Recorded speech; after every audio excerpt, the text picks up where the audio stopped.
and welcome back to another episode of Basketball Talk. I'm Scott. There's a slight change to the format today. Unfortunately, my brother Ryan can't be here to record with us, but we will get back to recording the normal way as soon as we can. So, keeping that in mind, I'm going to recap each day and the games that were played for this week. There won't necessarily be a game of focus, so to speak. We'll then take a look at each team's form and obviously how that's impacting on the current NBA standings. After that, I'm going to have a little bit of fun, pick out the Rookie and Player of the Week candidates, and ultimately pick the ones that I feel have earned the Rookie of the Week and Player of the Week. Kicking off with the 11th of December, the Pelicans outshine the Suns as they win by 5. New Orleans shot 58% from the field compared to Phoenix, who only shot 46%. Zion continued his great run of form with 35 points and 8 rebounds. Moving on to the Lakers and Pistons, they picked up a much-needed road win against Detroit. The game finishes 124-117 for the Lakers. Bogdanovic led the way for the Pistons with 38 points, but it was LeBron James and Anthony Davis who combined for a total of 69 points, 20 rebounds and 12 assists to secure a win for the LA Lakers. The Knicks picked up a home win against the Sacramento Kings, winning 112-99. They had a 16-point lead going into the half and they were able to see the game out. Both Julius Randle and RJ Barrett had good games for the Knicks as they picked up 27 points each. The Magic won their third straight game in a row as they beat the Raptors for the second time in 2 days. The Orlando Magic shot 21% better from 3 compared to Toronto, had a comfortable win in the end at 111-99. Philly picked up a dominant home win against the visiting Charlotte Hornets. The game finished 131-113. The two stars for Philly had massive games, with Embiid scoring 53 points and grabbing 12 rebounds, while James Harden had a near triple-double with 19 points, 16 assists and 9 rebounds. Jalen Green had a fantastic performance with 30 points and 7 rebounds, and the Rockets win over the Bucks 97-92. Houston picks up their 8th win of the season. The Rockets outscored the Bucks by 10 in the fourth quarter, which ultimately allowed them to take the lead and secure the win. And the Atlanta Hawks grab a big win in overtime against the Chicago Bulls. They won on a ridiculous buzzer beater from AJ Griffin, who caught an inbound lob and hit a really acrobatic layup for the win. This would ultimately cap off his night, in which he scored 17 points for the Hawks and got a big win for them to take them, at this point, moving them above 500 with a record of 14-13. Having a look now at the 12th of December, the first game we'll take a look at is the Heat versus the Pacers, a game in which both teams shot the ball really poorly, but the Heat managed to hold out for a win on the back of an excellent performance from Bam Adebayo with 22 points, 17 rebounds, 3 assists and 2 steals. The Clippers handed the Celtics a second consecutive loss as they won by 20 points. Kawhi Leonard led the way with 26 points, 9 rebounds and 6 assists. Clippers at this point picking up a little bit of steam, getting back to winning ways. The Memphis Grizzlies absolutely mauled the Atlanta Hawks 128-103, securing a 25-point win. Jaren Jackson Jr. had 8 blocks alone by himself. The Atlanta Hawks as an entire team only managed 1 single block, and Jaren Jackson Jr. put up 15 points to go along with his bag full of blocks in this game. And there was a duel in the guard spots between the Thunder and the Mavericks, in which the Mavericks held on for a 7-point win, beating the Thunder 121-114. Shai Gilgeous-Alexander had 42 points, 3 assists and 3 steals for the Thunder, but Luka Doncic ultimately got the better of him with 38 points, 11 rebounds and 8 assists in a big win for the Mavericks. The Spurs extend their winning streak to 3 by beating the Cleveland Cavaliers 112-111. The Cavs had 2 chances to win it towards the end, but Mitchell had a layup blocked and Garland missed a 3. Johnson and Richardson combined for 55 points for the Spurs and held off the 28-point performance from Donovan Mitchell. The Blazers beat the Timberwolves for the second time in 3 days, this time it was by 21 points. Lillard made it look easy, putting up 38 points and 3 assists and shooting 11 of 17 from 3-point range. And we also saw the Nets cast a spell on the Washington Wizards, picking up a 112-100 win. Durant led the way with an easy 30 points, 9 rebounds, 6 assists, and if for anyone who caught this game, he was very much showing off his mid-range bag of tricks. Moving on to the 13th of December, we saw the Sacramento Kings host the Philadelphia 76ers. They lost the game. They fell by 20 points, losing 123-103 to the Philadelphia 76ers. Tobias Harris, Joel Embiid and James Harden had solid performances combined for a total of 73 points, 21 rebounds and 26 assists, also chipping in 7 steals. So arguably close to their big three, playing as good as possible really and getting the best from each other. The Bucks got a solid home win against the Golden State Warriors and the game finishes 128-111. This loss moved the Golden State Warriors to just 500 in regards to the record. Giannis led the way with 30 points, 12 rebounds and 5 assists for the Bucks. The Rockets go on to surprise a few people by getting a second win in a row. They beat the Phoenix Suns 111-97. Again, another fantastic performance from Jalen Green. He had 26 points and 7 rebounds. Whilst the Super Jazz were able to halt the Pelicans' winning streak as they beat them 121-100, Williamson had 26 points, 9 rebounds and 5 assists for the Pelicans, but quite simply it wasn't enough. The Jazz were led by Vanderbilt, who had 18 points, 14 rebounds and 6 assists. The Super Jazz continued to surprise absolutely everybody this season. And we saw a clash of a very historic rivalry, the Celtics versus the Lakers. Over the years, this has been easily the biggest rivalry in the NBA. This game, the Celtics, for me, showed a lot of mental toughness. They come from behind in the fourth quarter to win in overtime against the Lakers 122-118. LeBron and AD combined for 70 points. They both had really, really productive games, but Jason Tatum was the star of the show as he put up 44 points, 9 rebounds and 6 assists for the Celtics, and definitely a game that I'm sure Celtics fans were happy to see with a win. Moving on to the 14th of December, we saw the Pistons extend the Hornets' losing streak to 6 as they beat them 141-134 in overtime. Hayes had 25 points, 8 assists and 7 rebounds in the victory for the Pistons, and the Warriors continued their disappearing act on the road, moving to just 2-13 when they lost to Indiana 125-119. Halliburton had 29 points and 6 assists, while Steph Curry did Steph Curry things, putting 38 points, 7 rebounds and 7 assists in a losing effort for the Golden State Warriors. The Magic found themselves on a 4-game winning streak after a 135-124 win over the Hawks, led by Banchero, who had 20 points, 6 rebounds, 6 assists and 2 steals, along with Bol and Wagner also scoring 20 points each, so great production from the Orlando Magic in that particular game. Kings hold on for a close win over the Raptors. Van Vliet missed a 3 at the end to try and tie the game up. Sabonis had an absolutely superb game with 21 points, 20 rebounds, 7 assists, and he shot 10 of 13 from the field, so massively efficient. Great game for him. Light the beam, lads. The Kings are winning again. From one win streak to another, the Knicks make it 5 wins in a row with an 8-point win over the Chicago Bulls in overtime. The Knicks shot 52% from 3, led by Randle with 31 points, 13 rebounds and 7 assists, and they also got 30 points from Jalen Brunson. And the Heat were too much for the Thunder with a 110-108 win. It was Herro hitting the game-winning mid-range jumper with 4 seconds left. He finished the game with 35 points and 3 rebounds. It's certainly been a great week for him and the Heat. The Clippers won their 3rd straight game by beating the Timberwolves 99-88. Paul George had 17 points and 11 rebounds for the Clippers, whilst Edwards had 19 points, 7 rebounds and 3 assists for the Timberwolves. And the Cavaliers absolutely demolished the Dallas Mavericks 105-90, with Mitchell hitting 6 of 9 from 3-point range, going for 34 points, 4 assists and 3 rebounds. Doncic had 30 points, 6 assists, 5 rebounds, but quite simply it wasn't enough for the Mavericks in this game. And the Nuggets go on to score an absolutely obscene amount of points against the Wizards. They beat them 141-128. They shot over 65% from the field and had 21 more rebounds than the Wizards. The Joker went on to put up 43 points, 14 rebounds, 8 assists, 5 steals. It's absolutely obscene numbers from the Joker, and just goes to show why he's a 2-time MVP. And the final game for the 14th of December saw the Blazers shoot tremendously well against the Spurs. They also shot 60% from the field, 45% from 3. They beat them 128-112. The Blazers were led by Damian Lillard, who scored 38 points, had 8 assists, 5 rebounds and also a couple of steals. For the 15th of December, there was 4 total games played. The Heat picked up a win against the Rockets as we saw a huge game from Herro again. He scored 41 points, grabbed 6 rebounds whilst going 10 of 15 from 3-point range.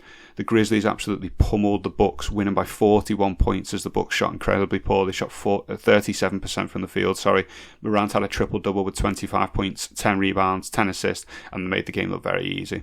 The Super Jazz beat the Pelicans a few days ago, and you best believe that they did it again. They won 132-129 in overtime on the back of a huge game from Clarkson, had 39 points, 8 rebounds, and he also hit a couple of really clutch buckets for the Super Jazz in the win. And the Suns made easy work of the Clippers, beating them 111-95.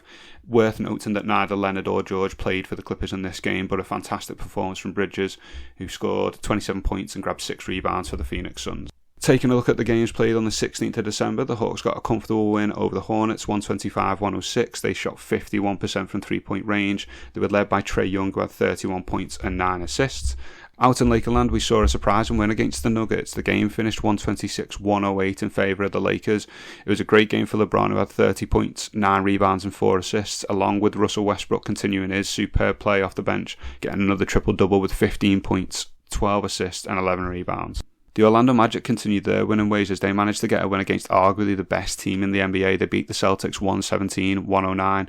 Tatum and Brown did combine for 57 points, but ultimately wasn't enough. Banchero had 20 points, 5 rebounds, 5 assists, making this his 6th consecutive 20-point game for the Orlando Magic. Cavaliers went on to beat the Pacers in a close game. Halliburton had 17 points and 14 assists for the Pacers, but Mitchell's 41 points and Garland's 21 points and 10 assists proved to be a little bit too much for the Pacers. The game finishes 118-112 for the Cavaliers. The Warriors were without Stephen Curry due to injury, and the 76ers made them pay for it with a 118-106 victory. Embiid stuffed the stat sheet with 34 points, 13 rebounds, 4 assists, 4 steals and 2 blocks. With Curry out for the next few weeks, this could be a really testing time for the Warriors. This was the third loss of the week alone. The Raptors hosted the Nets, and Kyrie Irving came up clutch as he hit a game-winning buzzer-beating 3 for the Nets, beating the Raptors 119-116. Irving had 32 points, 5 assists and 3 rebounds, and very quietly the Nets have started to move up the Eastern Conference standings over the last couple of weeks. The Knicks annihilate the Bulls 114-91. RJ Barrett led the way with 27 points and 4 rebounds. The Knicks have been on a great run recently, whilst the Bulls are very much seeing red at the moment and slipping down the standings. The Timberwolves held on for a close win against the Thunder, winning 112-110. Naz Reid had a massive game, 28 points, 9 rebounds, 3 assists and 3 steals for the Timberwolves. They were able to hold off the efforts from Shai Gilgeous-Alexander, who put up 35 points, 7 rebounds and 5 assists. And surprisingly, the Mavs were able to get back to winning ways as they smothered the Blazers 130-110. Doncic had 33 points, 9 assists and 6 rebounds, whilst Christian Wood also put up 32 points and 12 rebounds off the bench for the Mavs. If we could possibly get some more production like that from our bench players, hopefully we'd start to move up the standings and the Mavericks would look a little bit better. Final game for the 16th of December. It's time to light that beam for my nemesis team. Yes, the Kings won again in a comfortable 122-113 game against the Pistons. Fox had 24 points, 9 assists and 5 rebounds. Sabonis with another big double-double of 23 points, 13 rebounds and 7 assists. Each time I talk bad about the Kings, you seem to win, so all I can say is you can thank me later, lads. Final day to cover is the 17th of December. Starting off with Wizards versus Clippers. At the moment, Kawhi Leonard isn't playing in too many games, but when he does, he plays really, really well. And the Clippers handled the Wizards 102-93. A game in which Leonard had 31 points, 9 rebounds and 3 steals. And for a guy who's been in and out, but to be fair, that's not even an accurate statement. He's missed an awful lot of games this season. The fact that he can still come in and just have these type of games, it shows just how amazing he is as a player. The Heat made it 4 wins in a row this week with a win against the Spurs. It was 111-101 in favour of the Miami Heat.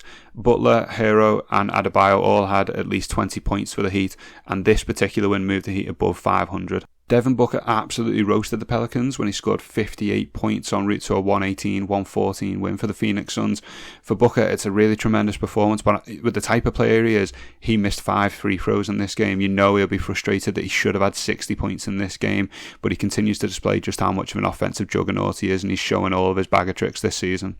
The Rockets hosted the Blazers, and the Blazers picked up another comfortable win, beating the Rockets 107-95. Lillard and Simons combined for 57 points, making the game look easy, whereas the Super Jazz got beat super bad by the Bucks, who won 123-97. Despite Giannis not playing, Porter stepped up and had 22 points and 14 rebounds. The Jazz are feeling a little bit at the minute like they're winning a game and losing a game, but they're still being a real surprise this season. The Thunder got a surprising victory over the Grizzlies. However, it is worth noting that Ja Morant was ejected during the game for arguing with the referee. The Thunder win 115-109. Lou Dort had a massive game with 24 points, 7 rebounds and 4 assists. And the final game to cover, the Mavs and the Cavs. The Luka-less Mavs suffered a close loss to the Cavaliers, 100-99. Garland had 18 points and 12 assists to go with 7 rebounds and 4 steals. A bright spot for the Mavs was Kemba Walker putting up 32 points, 7 assists and 5 rebounds. So he's new to the team. This is obviously a massive performance from him. Won't expect it every night, but still nice to see from Kemba Walker. So taking a look at the weekly form, we're going to start with the Eastern Conference. There's 3 teams here that all went 3-0 this week, and they were the New York Knicks, Orlando Magic and Philadelphia 76ers. The biggest surprise there has to be Orlando going 3-0, but on the back of Banchero and Wagner and Bol Bol, they've had some fantastic performances this week and a well-earned 3 wins. For the New York Knicks, they've been backed by Julius Randle, RJ Barrett and some good plays as well from Brunson. It's nice to see New York getting back to winning ways. A few years ago they were back in the playoffs. You definitely want to see that again for the franchise. And for Philadelphia, getting James Harden and Joel Embiid back, it's a shot in the arm for them. They've probably still got their title aspirations, or you would assume so. This is hopefully a way for them to get back into form and start to move up the standings. But they're ultimately eclipsed by the Miami Heat, who go 4-0 this week. Tyler Hero had some fantastic performances. Bam Adebayo was brilliant, and so was Jimmy Butler. The Heat have been slipping a little bit. They were down the standings, not performing how the fans would expect, but ultimately more so, how the organisation expects that team to perform. So it's great to see for Miami, and hopefully they can continue to move up the Eastern Conference standings. Also good weeks for Cleveland and Brooklyn. Both picked up a few wins, but there was also the other side of the coin here. You've got the Hornets, the Bulls, the Raptors and the Wizards all losing all 3 games this week. So the East, you're seeing both ends of the spectrum. Some teams playing fantastically well and some teams really struggling too. Having a look at the Western Conference standings, the biggest winners this week, you probably have to say, are the Portland Trail Blazers and the LA Clippers. Both teams go 3 wins and 1 loss. We also saw the Mavericks and the Rockets go 2 wins and 2 losses, along with the Phoenix Suns in that category. And the Sacramento Kings, although they started the week off not too great, they go on to win the final 2 games of the week. So not necessarily any big surprises here, apart from the glaring obvious one, which is the Golden State Warriors 0-3. And with Steph Curry now being out for a little while, it could mean that they slip down the standings a little bit. It could mean that things get a little bit worse before they get better in Golden State. Maybe, as we're now approaching trade season, maybe we even see a few moves for them as well. And the Utah Jazz obviously started the week well with a couple of big wins before that loss. Again, this team continues to surprise me. I'd love them to go on and try and push for a playoff spot, but I could understand easily why the franchise might not want them to do that as well. So having a look at how this affects the conference standings, taking a look at the East at the moment, the Boston Celtics still comfortably the best team in the NBA. As I mentioned earlier, the Brooklyn Nets have moved up ever so slightly. They're now in 4th in the Eastern Conference standings. At one point, they were, I think they were around about 10th, if I remember off the top of my head. So they've really gotten back into a good rhythm, and they're just playing really good basketball and picking up the wins. So it's nice to see, because I think I actually predicted them to finish 4th. So this might be a prediction I go on to get right. So cheers for that, Brooklyn. As for the Pacers and the Heat, obviously they're kind of like in those 8 and 7 spots. Traditionally that would have been automatic playoff, but they're in the play-in at the moment. The Heat, I'm glad to see them moving up alongside the Knicks. I'm really, really enjoying what I see from the Pacers. Again, a bit of a surprise team this year, but it's definitely fun to watch and see them still competing and putting together good performances with a good group of young core players. Out in the West, we're seeing a little bit of 2 very young teams performing great. So you've got the Memphis Grizzlies and the New Orleans Pelicans taking the 1st and 2nd spots, with Denver and Phoenix in 3rd and 4th. Denver were my pick actually to get the top seed in the West, so I'm hoping that I'll go on to be proved correct. The Sacramento Kings, they're doing absolute bits this year. 16 and 12 at the time of recording this, 5th in the Western Conference. I know I definitely didn't predict that. Fair play to you lads, you're doing well, keep lighting that beam. And we now see the Dallas Mavericks also 15 and 15, a 500 record, 9th in the West. I was hoping we'd do a little bit more, but right now we're just far too inconsistent to really string any good performances together, it seems. The biggest surprise obviously in the West is still seeing the Golden State Warriors down in 11th place, out of a play-in spot at the moment. As I said, I feel that could get a little bit worse because of Steph Curry's injury. And despite the Lakers obviously performing as well as they have, they still find themselves in 12th in the Western Conference. They're going to need to string a few more wins together in order to try and make that play-in spot. So this is the bit where I like to have a little bit of fun and look at some Rookie of the Week candidates, really. So I always pick out 5, and I go with kind of like 4 that didn't quite make the cut, essentially the runners-up, before going on to the Rookie of the Week. So this week, the 4 that I felt were definitely candidates: Keegan Murray for the Sacramento Kings, 12 points, 3 rebounds, shooting splits very respectable in a week in which the Kings have gone 2-2, and he did have a 20-point performance for them as well. So really good to see from Keegan Murray. Benedict Mathurin, in terms of, he's at the minute for me, he would be my Rookie of the Year at this moment in time. 18 points, 3 rebounds, again, really respectable shooting splits. I'd love him to go on to win Rookie of the Year and Sixth Man, because it would be something that no player's ever done. So another fantastic week for him for the Pacers in terms of individual stats, even if it didn't result in lots of wins for the franchise this week. Jalen Duren had arguably his best week as a rookie. His team were only 1-2 this week for the Pistons, but his stats: 8 points, 15 rebounds per game, 1.3 blocks and 1.7 assists, and again, very, very respectable shooting stats for this week. Jalen Duren's minutes have obviously skyrocketed recently, and he's definitely making the use of it, particularly in terms of grabbing those rebounds and making sure that he's chipping in with a few points where he can as well. So a great week for Jalen Duren. And the 4th guy here, AJ Griffin. The Atlanta Hawks go 2-2 this week. He goes for 14 points, 2 rebounds. Again, excellent shooting splits of 50, 38 and 66. Really good to see a rookie performing so well and having such a big impact on the team. So for all 4 of these guys, definitely in the mix, but just didn't quite make the cut. As for the Rookie of the Week that I've picked this week, it's a very first 2-time winner of any Rookie of the Week award. It's Paolo Banchero from the Orlando Magic. He had a really great week in which he put up 20 points per game, 7 rebounds, 5 assists, over a steal. His shooting splits maybe weren't the best. They're a bit down for him in terms of the field goal percentage: 39 from the field, 38 from 3. and 82 from the foul line.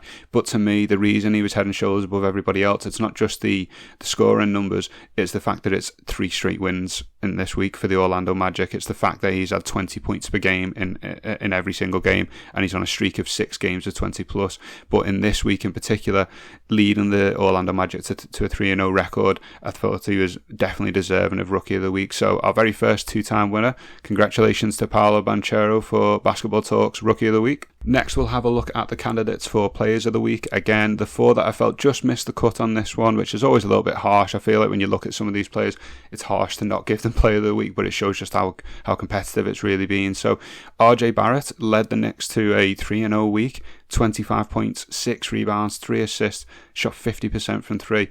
He's had a bit of an up and down year really across the board. He's not actually been shooting too well, but this week in particular he was able to get the ball in the basket. So a fantastic week for RJ Barrett, and he just missed out unfortunately. For James Harden, he was part of the reason that the Philadelphia 76ers go 3-0 this week.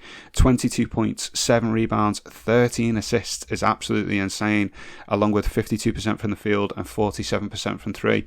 Harden's recently come back from injury, and to see him putting up these type of stats, to see him looking as well as he is, hopefully he's still, not quite there yet, but once he gets better, hopefully this is something he can sustain in terms of being a regular double-double machine for the Philadelphia 76ers. Tyler Hero had a fantastic week. He led his Heat to the best week, arguably, 4-0, 26 points, 4 rebounds, 4 assists, 48% from the field, 50% from 3. He hit every free throw he took.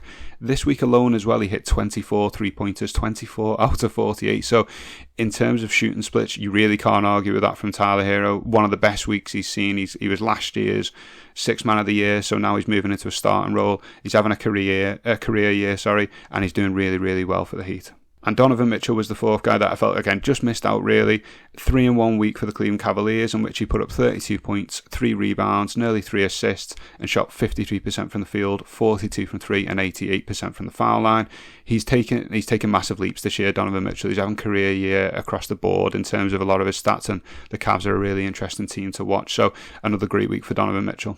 However, the player I've gone for this week in terms of Player of the Week, it's another 2-time winner, the first ever 2-time winner we've had in terms of Player of the Week, Joel Embiid. He led the Philadelphia 76ers to a 3-0 week. He puts up 39.3 points per game, 10.7 rebounds, 3 assists, 1.7 steals, 1.3 blocks, and the shooting split to 57 from the field, 57 from 3, and 88 from the free throw line. It's just absolutely eye-popping numbers, and a week in which he put up 53 points as well. I can't remember off the top of my head how many 50-point games there's been in this season, but I feel like Joel Embiid's got at least 2 or 3 of them. He's been absolutely fantastic this season. He just needs to stay healthy. This week in particular, he's been absolutely dominant. So congratulations to Joel Embiid, first 2-time ever Player of the Week, your Basketball Talks Player of the Week. And that's it for today's episode. Hopefully you've enjoyed it. Feel free to like, share and subscribe. We'll hopefully be back to recording the old-fashioned way with both of us. So feel free to tune in next time for more basketball talk.